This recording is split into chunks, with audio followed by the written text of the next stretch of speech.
Okay, so I'm just going to do a quick walkthrough of this whaler that I built up this year. I believe this is a late 70s whaler. It's the type that has the sump in the back. It doesn't have the full wall. But yeah, you can see I put a center console on it, and then so up front, this hatch I rebuilt. So it's plywood, but everything is fiberglass. That sits down real nice, and then we have this console here.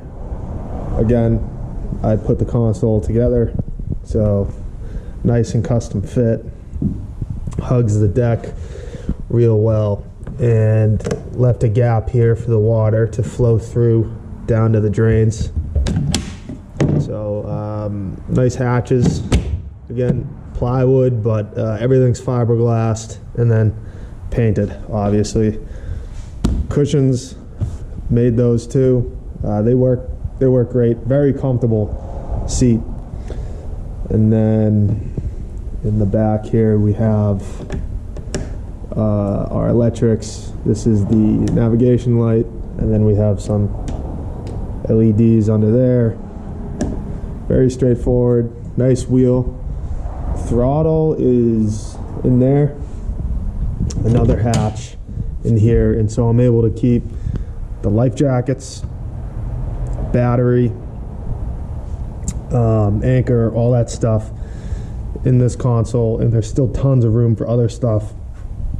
So all that frees up a lot of room, and it also shifts some weight forward, which helps out a lot with these smaller boats. Everything in here too stays perfectly dry. These are nice. There's a little bit of a seal in here, so very easy to put stuff in there. And then all the controls run from the top of the console down through, and I didn't want to tear up any of this deck because it was in great shape, so I have pretty much half a PVC pipe. Everything flows through there, and then it goes out and under to the motor back there. And so under here I have two 6-gallon tanks. It's a lot of weight of fuel, but it's nothing too crazy. The boat is a little bit tail heavy when it's just one guy on this boat with full gas, but it's nothing too crazy. It's not undoable. So lots of range with all that gas, never have to worry about it. And you can see this back deck right here really makes a great platform, gives you a lot of room in the back of the boat.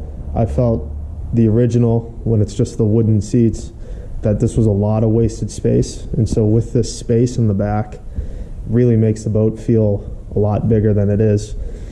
And so this cooler, it's strapped down, so it acts as a seat for whoever's driving. It acts as a cooler, it acts as storage, and you can stand on it and cast, get really high up there. It feels great.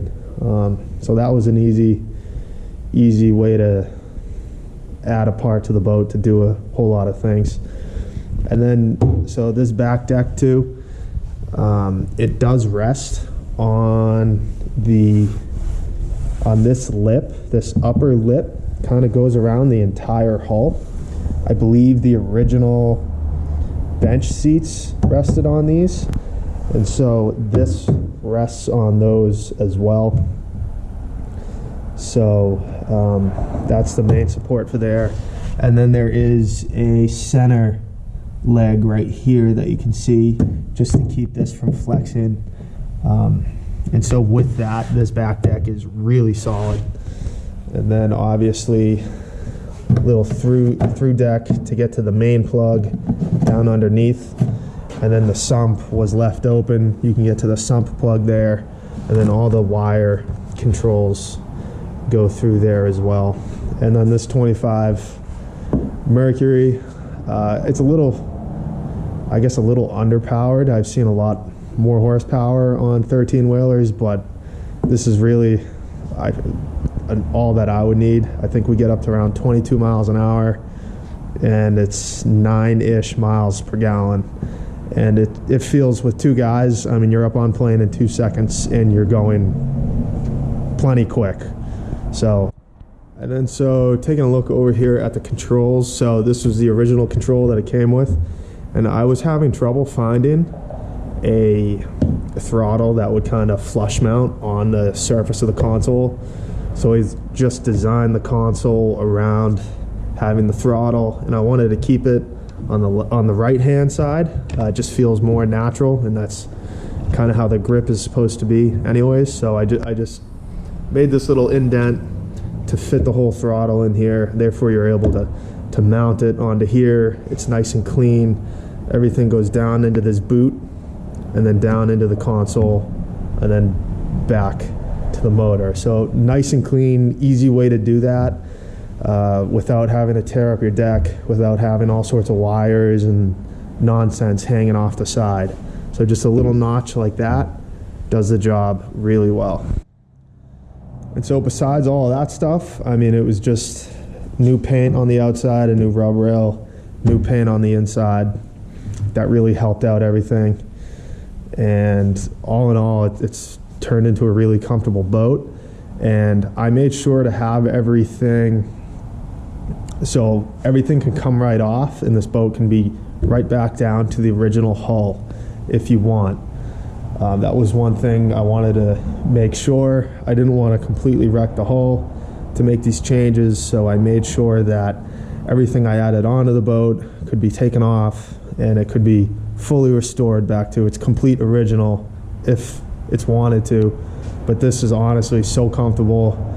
It looks great that I don't think I would ever want to change it back, because with two people on this boat in this setup, it's just extremely fun, extremely comfortable. And for rod storage, I do a lot of fly fishing, and this holds fly rods perfectly as well. This is what I came up with here. So I made these little clips which hold the rod tip nice and secure, and then the rods, you can kind of jam them back here on this back deck, and you're able to put 4 rods down, 2 on each side, just like this, really cleanly. Holds them great, keeps them completely out of the way. And there's even a strap if you really want extra secure. You can put the butt of the rod through this bungee strap, but I found you kind of really don't need that, because this holds the rod snugly enough that it's going to stay kind of locked into place back here. And so running full speed over a bunch of waves, never had a rod move whatsoever. So that's a pretty good way to store a lot of rods on this boat, because that was really one issue I spent a lot of time thinking about.